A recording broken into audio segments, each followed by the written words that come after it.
Hey guys, Dylan Lutz here today. So here I've got a gun for you guys, but first I want to talk about a couple of stuff because this is my first video on my new channel. And for those of you coming over from my old channel, thank you for joining me here. I've decided to do this because I've noticed that all successful YouTube channels stick to what they're good at.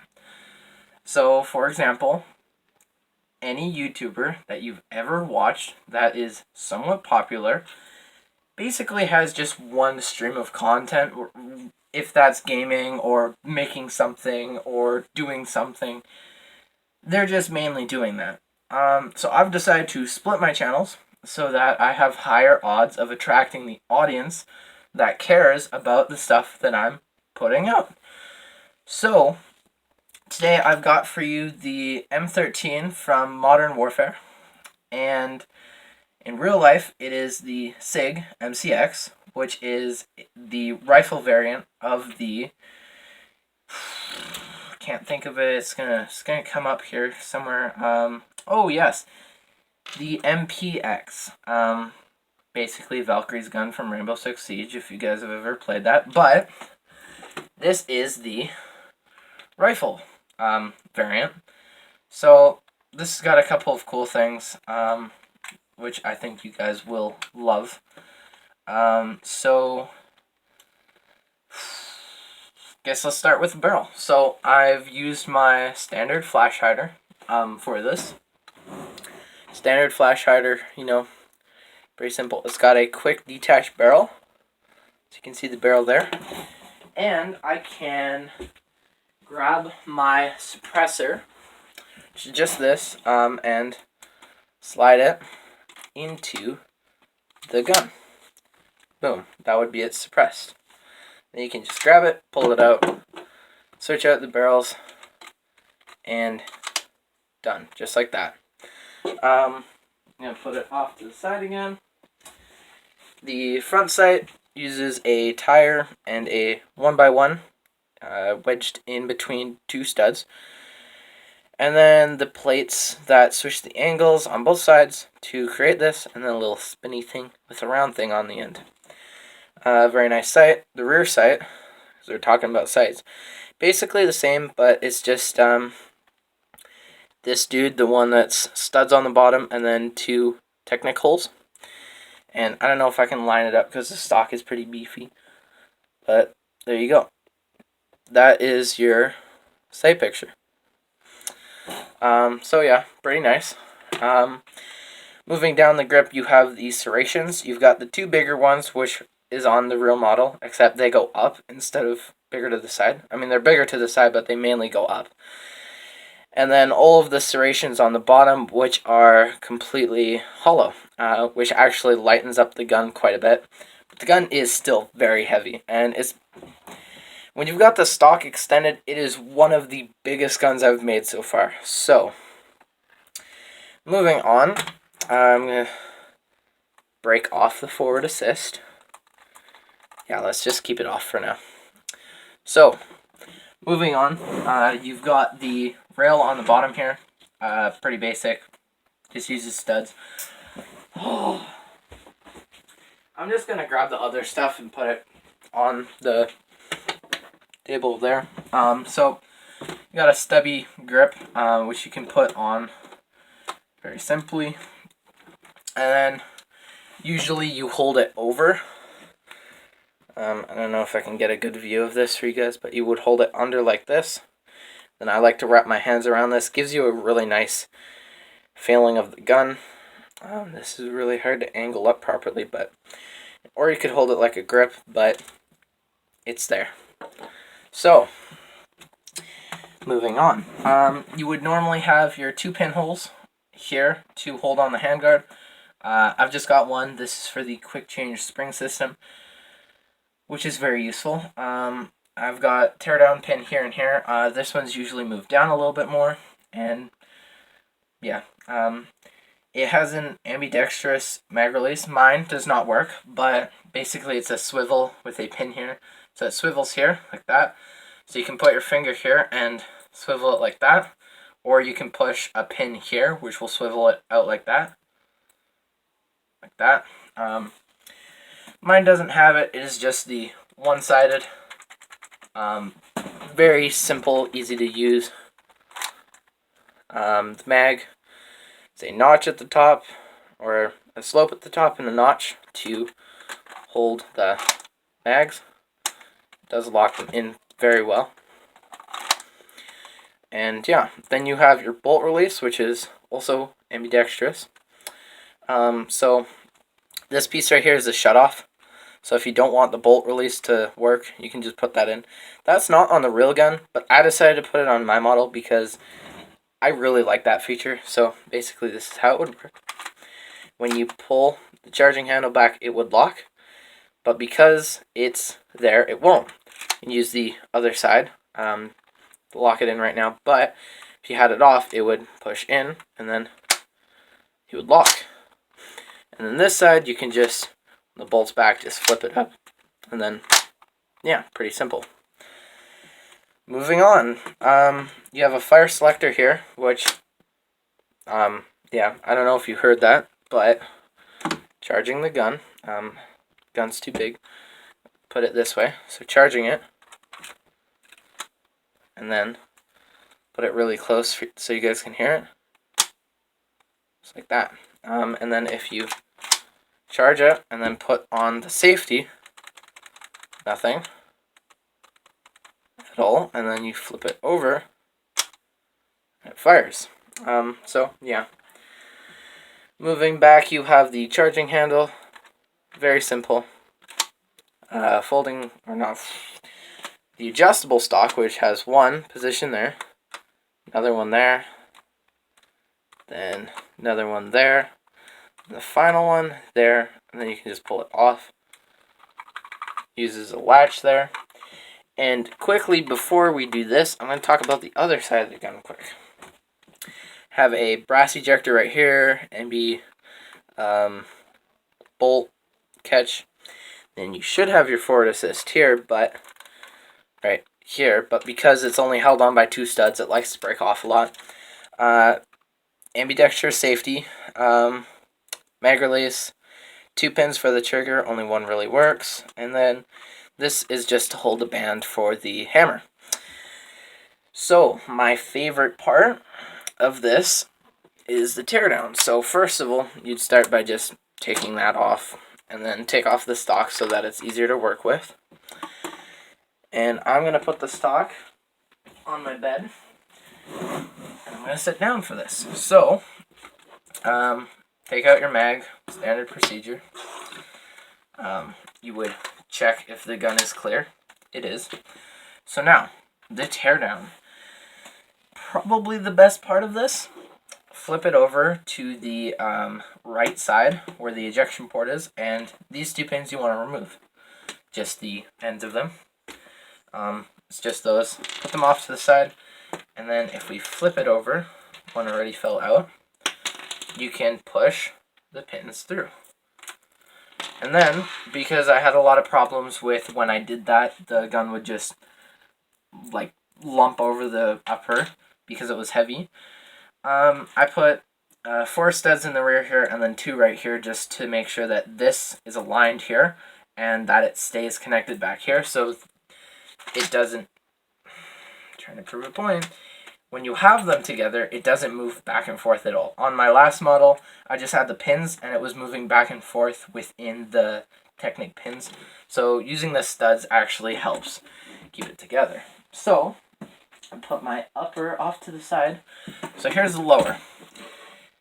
And yeah, that's pretty cool.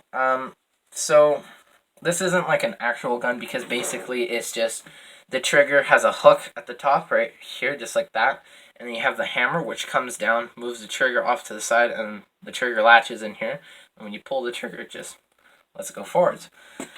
But yeah, this is very light, mainly because it's mainly hollow. And the pieces that are thick, where it would have most of the weight, has a bunch of holes in it. The grip is really the only solid thing, and it's designed to be solid because the gun is very heavy.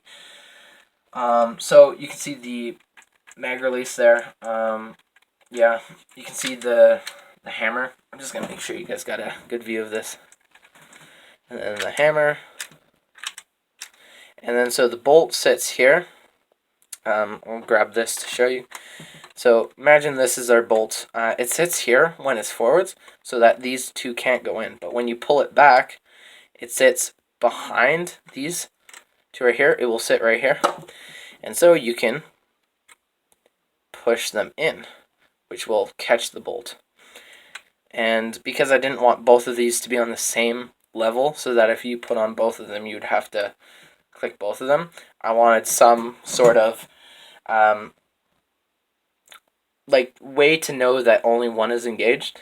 And so the bolt is kind of jagged, so if you catch this one won't be able to catch because there'll be a stud's width in here not being able to catch. But as soon as you move this one over, it goes forward and hits this one. So yeah. And then right under this plate right here, you can see the safety is right there. I'm going to turn the flash on just so that you can see this. That's the safety. Here's the hammer. So it comes back and you can see the trigger right there. It latches onto that piece right there. And then the safety comes, and so basically this is held at a bit of an angle.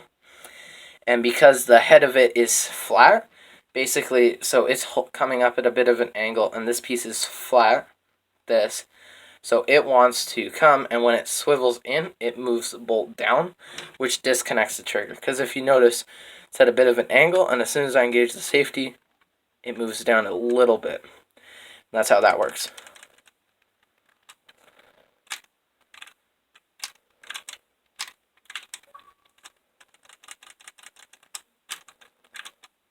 Yeah, pretty basic. So yeah, and then I just have a little slope here so that when the bolt comes back, if it does drop in a little bit because of this gap, it will hit that and go back up. So the operation of it isn't the smoothest, but I mean it works. So let's put the lower aside and talk about the upper. The most important part. So I'm going to sit back down for this. God damn it. Who is messaging my Xbox?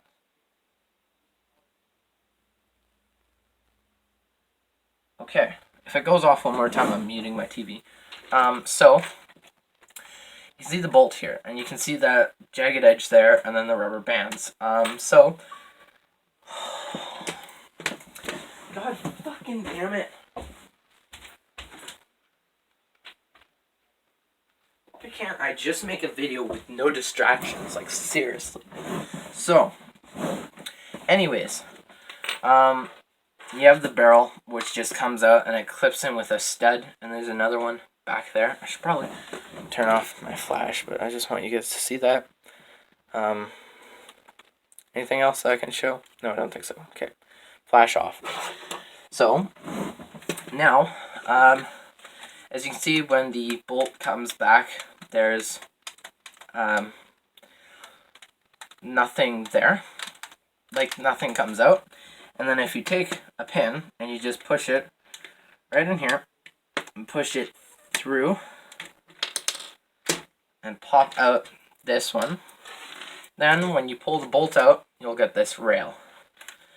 This contains your rubber bands. So basically this front 2x4, make sure that's straight. This holds the pin in. And you've got two pins for rubber bands, a early strength and a late strength. So this one is weak at the beginning, but it gets really strong near the end. And this one is strong at the beginning, but gets really weak at the end. So yeah, I'm just going to take those off so that I can show you some stuff in here. So I've got to stand up for the flash. So here's the charging handle. Pretty basic, right? If I turn the flash on, you can see right in there, this piece. Flash is a little bit too bright for you guys to see what it is, but it is a 2x1 with a 1x1 there. And then you have this little hook on the top. And so this slots in so that the 1x1 is sitting right here, and then the 2x1 is right here across, so that it's 2 points of contact pulling the bolt back. I had a couple of problems where I'd go to charge the gun and it would just break these off. So with 2 points, it's a little bit stronger. So basically, that's what operates the bolt in there. As you can see, this again is hollow all the way down to where you can see the pinhole at the end. And so yeah, that's basically as far as the teardown goes. If you want to go further, you can just pop off the brass ejector, and then you can put your finger here and just push against it up. I want to make sure that I do not just bring off the pin on the top. I actually get both. This is very hard. I'm going to pause the video and do this. I had to get a screwdriver out to knock this off, but god damn it. Breaking off some pieces now. Okay, so we're going to put that aside for a second and look at the way that these two connect, just like that. So basically this will pull it back, and then when the bolt lock is engaged, this will go forwards, and when you release the bolt, it'll come forwards and realign. And then you can pull out the charging handle. Basically, I made it as thin as possible to keep the gun as slim as possible. And yeah, that is basically it. There is nothing else. There's a hollow hole there all the way down. Yeah, there's nothing else to this. So I'm going to pause the video and put the upper back together. Then I'm going to come back in and say a couple things. I'm going to put the two halves together. And yeah, so I'll be right back.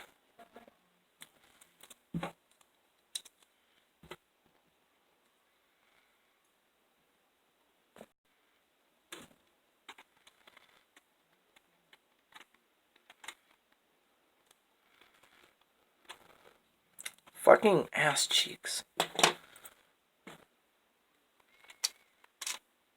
Fuck me. Here we go. I got it in now. Alright.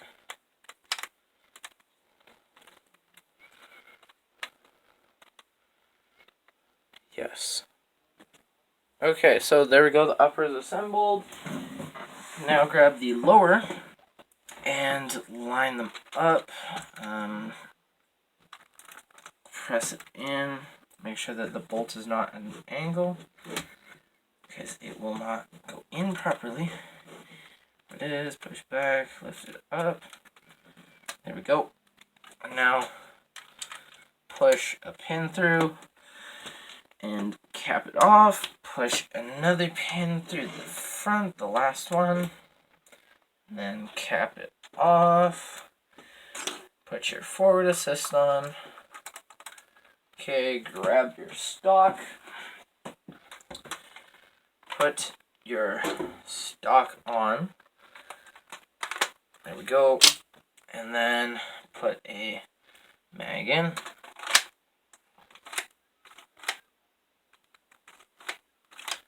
Okay, so be just what I fucking wanted. Okay, so one problem that I am having is this is a little weak because it's only held on by 2 studs. But yeah, that's it. Done. Oh, just wait the barrel. And of course, I set it down on the fucking thing. Okay, so that's the end of the video. Hopefully you guys enjoyed. This is, as far as I know, the first Lego model of this. So yeah. Oh wait, I forgot to do something.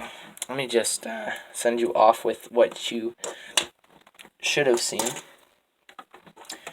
A sight on it. There you go. Well, bye guys. I love you all. And I'll see you guys in the next video that I make. Bye. Peace out.